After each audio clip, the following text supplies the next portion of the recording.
Hola, a continuación les vamos a presentar el proyecto titulado Detección de signos de hipertensión pulmonar en radiografías de tórax de un hospital regional mediante visión por computador, realizado por Jorge Suárez, María Paula Salamanca, William Romero y Freddy Mendoza.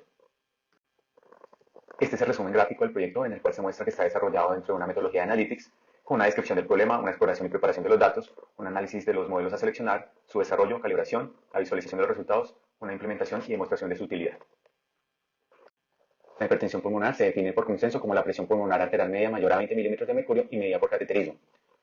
Su diagnóstico inicial se dificulta por no presentar síntomas específicos y con la progresión de esta se manifiesta en las radiografías de tórax mediante algunos signos, tales como el ensanchamiento de arteria pulmonar y de sus ramas, como la arteria descendente pulmonar derecha, la cual observamos en blanco en la imagen de radiografía, la atenuación de vasos periféricos, el aumento del tamaño del lirio pulmonar, que se observa en color verde y el cual representa la raíz de las estructuras centrales del pulmón, también el aumento de las cavidades derechas del corazón, observado en rojo en la radiografía, y por último el derrame pleural. La rama descendente de la arteria pulmonar derecha se observa adyacente al borde derecho del corazón debido a la interfase con el aire de los pulmones.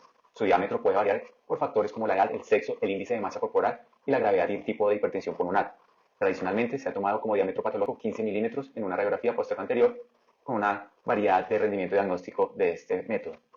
La radiografía es un método inicial y su diagnóstico definitivo es con el cateterismo. La visión por computador, como subcampo de Machine Learning, se enfoca en que las computadoras interpreten y comprendan información visual, con tareas como la clasificación, la detección de objetos entendida como la identificación y localización, y la segmentación de imágenes. Las redes neurales convolucionales son el estado del arte para el análisis de imágenes. En los estudios de tórax, por ejemplo, se han usado para identificar patologías como neumonía, nódulos pulmonares, tuberculosis y COVID, y se han utilizado datasets con tamaños entre 247 y 473 mil imágenes. Al hacer una revisión de la literatura, no se encontró algún enfoque que utilizara detección de objetos en radiografías e hipertensión pulmonar. Los signos de hipertensión pulmonar en radiografía tienen como desafío diagnóstico la subjetividad, el error en los pasos del trabajo radiológico y la cantidad de estudios que se realizan. La hipertensión pulmonar es un problema relevante de salud, dada la cantidad de casos por millón de habitantes que se presentan y que su diagnóstico erróneo significa un retraso terapéutico. Por eso Deep Learning es una oportunidad como segunda opinión para que los radiólogos tengan más información para la toma de decisiones correctas.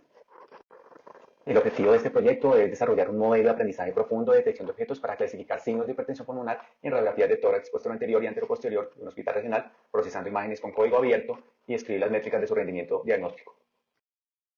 Se utilizaron datos de un centro médico de mediana complejidad de un municipio colombiano. A través del sistema de historia clínica se obtuvieron los reportes de radiografías descritos como sugestivos de hipertensión pulmonar, dado pues, por el diámetro de la rama descendiente de la arteria pulmonar, el cual fuese mayor a 17 milímetros, y pues, por reportes de signos de hipertensión pulmonar. Se tuvieron presentes todas las consideraciones de ética en investigación con estudios sin riesgos. Como datos tenemos las radiografías, el diagnóstico de las mismas y todos aquellos datos asociados a los pacientes como tal. Las radiografías fueron tomadas en el contexto de consulta externa, hospitalización y cuidados intensivos durante un periodo entre 2021 y 2023, con equipos digitalizados especializados para ello, entre ellos equipos Canon y Siemens. Eh, Se conformó también una base de datos con variables descriptivas asociadas a los pacientes. Se obtuvo esta información de los archivos correspondientes a las radiografías. Se creó un conjunto de 400 imágenes de tórax en proyección posterior anterior y anteroposterior, dividido en una colección de 200 imágenes con dilatación de la arteria pulmonar y 200 imágenes sin dilatación de la arteria pulmonar. Exploración de datos. Características demográficas y radiológicas de las radiografías de tórax. Tenemos la información discriminada en cuanto a si se presenta o no ensanchamiento en la rama descendiente de la arteria pulmonar. Estos datos se pueden ver por edad en años, media, desviación estándar de la edad, rango de la edad en años, y asimismo el, el ensanchamiento en milímetros, media y desviación estándar cuando se presenta, el rango también de este ensanchamiento, y también se presenta un fenómeno llamado cardiomegalia en cantidad y porcentaje que corresponde a un corazón de tamaño mayor al normal o un corazón aumentado. Preparación de datos. Inicialmente se validó existencia de datos faltantes atípicos, pero no se encontró nada en este sentido, con lo cual no fue necesario realizar ningún tipo de imputación o generación de datos o imágenes artificiales de ningún tipo. Del estándar DICOM se exportaron las imágenes a un formato JPG con dimensiones de 4400 por 3610 píxeles en principio en escala de grises. Finalizando con la preparación de datos, se redimensionan las imágenes a 640 por 640 píxeles a escala de grises, y Jorge Suárez, uno de los integrantes de este grupo, radiólogo con 7 años de experiencia, a través de la plataforma RawFlow, realizó la marcación de las imágenes de forma manual a través de polígonos y recuadros, generando 6 clases de objetos. La rama descendiente de la arteria pulmonar derecha normal o ancha, el hilo pulmonar normal o ancho, y el corazón de tamaño normal o más grande de lo normal, lo que se conoce como cardiomegalia. En las imágenes se puede observar en la imagen A las clases de objetos de tamaño normal. Y en la imagen B, las clases de objetos que tienen un tamaño más ancho o más grande de lo normal. Teniendo en cuenta que este problema se encuentra dentro del campo de visión por computador y más específicamente dentro de la detección de objetos, este se puede resolver a través de algoritmos tradicionales de Machine Learning como SIFT y Support Vector Machines o a través de algoritmos de Deep Learning como las redes convolucionales. Entre estas redes se encuentran DETER, creado por desarrolladores de Facebook AI, y YOLO de Ultralytics, el cual se considera el estado del arte en la detección de objetos y en especial de imágenes de tórax. A diferencia de los algoritmos tradicionales de detección de imágenes que las procesan en varios pasos, YOLO procesa una imagen completa en un solo paso, lo que lo hace más rápido y eficiente en el procesamiento de imágenes. De esta manera, se eligieron como modelos candidatos para la detección de signos de hipertensión pulmonar tres modelos de la familia YOLO. La versión 5, que incluyó por primera vez la optimización de hiperparámetros, la versión 7, que mejoró la eficiencia en comparación a sus versiones anteriores, y la versión 8, que al ser la última versión a la fecha sobresale por su rendimiento, flexibilidad y eficiencia. Para el entrenamiento de los modelos, primero se hace la partición del dataset. Se toman 160 imágenes para el set de entrenamiento y 120 imágenes tanto para el set de validación y de test. Las imágenes son etiquetadas usando RAWflow. Y como métricas para medir el rendimiento de los modelos se hace uso principalmente del MAP y de la precisión y de la sensibilidad. Dado que nuestro problema es de detección de objetos, tenemos en total 6 clases y se muestra en este gráfico la distribución de los objetos en las 400 imágenes que tenemos, observando que tenemos un balanceo de las clases. Ok. Hacemos uso del modelo YOLO. Para eso utilizamos la técnica de Transfer Learning para ajustar los parámetros del modelo en base a nuestro dataset cargado en RoboFlow y etiquetado también. Los modelos que se entrenaron se hizo una comparación entre YOLO versión 5, YOLO versión 7 y YOLO versión 8. Además, dentro de la familia de YOLO versión 8 se hace una comparación entre los diferentes tamaños. Eh, por otra parte, hacemos uso de Comet ML para hacer seguimiento de los experimentos y luego hacer una comparación de los resultados en base a los parámetros de cada experimento. Además, se utiliza el Comet ML también para hacer una optimización de hiperparámetros usando el modelo YOLO 8N. Se muestra esta comparación de métricas de los tres modelos entrenados, YOLO versión 5, versión 7 y versión 8. Se usaron 100 épocas y un batch size de 16. Estas métricas fueron calculadas con las 120 imágenes de validación. Y en resumen, el modelo YOLO versión 8 nos dio ligeramente mejores resultados en cuanto a la métrica MAP y también en precisión y recall. También se hizo el entrenamiento de las diferentes variantes de YOLO versión 8, de los diferentes tamaños de YOLO versión 8, usando 200 épocas y un batch size de 16. En este tipo de gráfico, que se saca también con Comet ML, se puede apreciar la comparación en cuanto a las métricas de MAP, Recall y Precision de los 5 diferentes modelos. Y en general podemos apreciar de que el modelo YOLO versión 8N y YOLO versión 8S, que son los más pequeños, nos dio resultados similares y los más altos en cuanto a MAP. Y los otros modelos que son más grandes, que tienen mayor cantidad de parámetros entrenables, no alcanzaron la métrica requerida, no fueron superiores, debido a que solamente contamos con 400 imágenes y estos modelos, por tener mayor cantidad de parámetros, necesitan mayor épocas y también mayor cantidad de imágenes para alcanzar buenos resultados, lo cual se podrá hacer a futuro.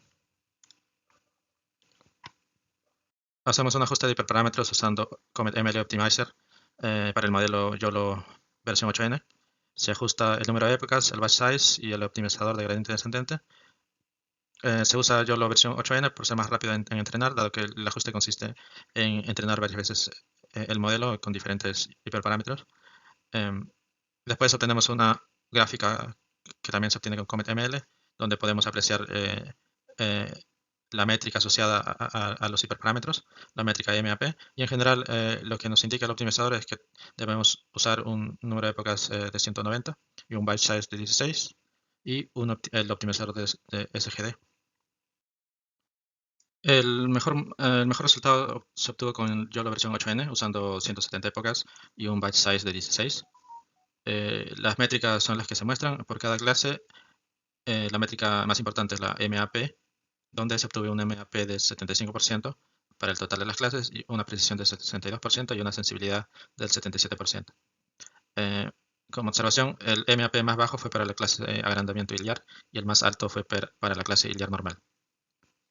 Se presenta la matriz de confusión sobre los datos de validación. En general se observa resultados aceptables.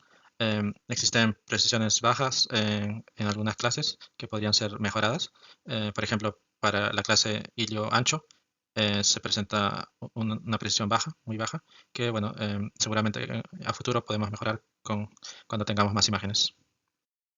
Además, se presenta la evolución de las métricas y de las funciones de pérdida en el paso de las épocas en el entrenamiento, tanto para el set de entrenamiento como el set de validación. Y en general se muestran resultados o tendencias aceptables. No se aprecia que hubiera overfitting. Y por último, tenemos un conjunto de imágenes de validación, las cuales fueron pasadas por el modelo entrenado y en donde se aprecian los diferentes recuadros de detección de objetos con las diferentes etiquetas de las 6 clases que tenemos.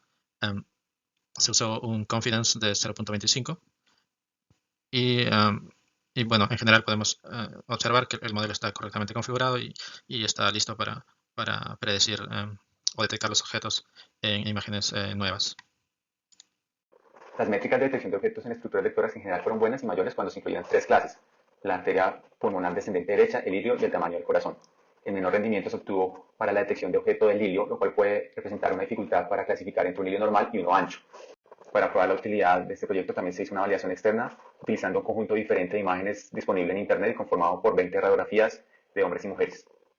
En esta variación externa, la detección de la rama descendente de la arteria pulmonar tuvo una probabilidad de detección del 66%, la cardiomegalia tuvo una detección del 81%, siendo la mayor, y en algunas imágenes no se detectó ninguna clase de objeto. Esto demuestra una disminución del rendimiento de detección del modelo, lo cual es habitual e importante reportar para su reproducibilidad en otros conjuntos de datos. Como limitación de este proyecto, dado que es de Deep Learning, se debió tener una mayor cantidad de imágenes, aunque esto está limitado a la cantidad de tiempo y sobre todo a la anotación manual de las clases de objetos de detección. También se puede haber considerado otro tipo de anotación, como el borde derecho del corazón, pero esto requiere también proyecciones laterales y en este proyecto se dio prioridad a la rama descendente de la arteria pulmonar derecha. En cuanto a la validación externa, es difícil representar la realidad, por lo cual los datasets disponibles en Internet, a pesar de que digan tener datos demográficos, es difícil encontrar completamente esta información. Como conclusiones, se desarrolló un modelo de visión por computador para la detección de signos de hipertensión pulmonar en radiografías de tórax de un hospital regional procesadas con código abierto y logrando métricas aceptables, sobre todo para detectar el ensanchamiento de la rama descendente de la arteria pulmonar derecha. Dado el buen rendimiento de este modelo, puede ser considerado como un apoyo para el radiólogo para la detección y toma de decisiones. Este trabajo es una aproximación para facilitar el conocimiento de visión por computador y sus componentes.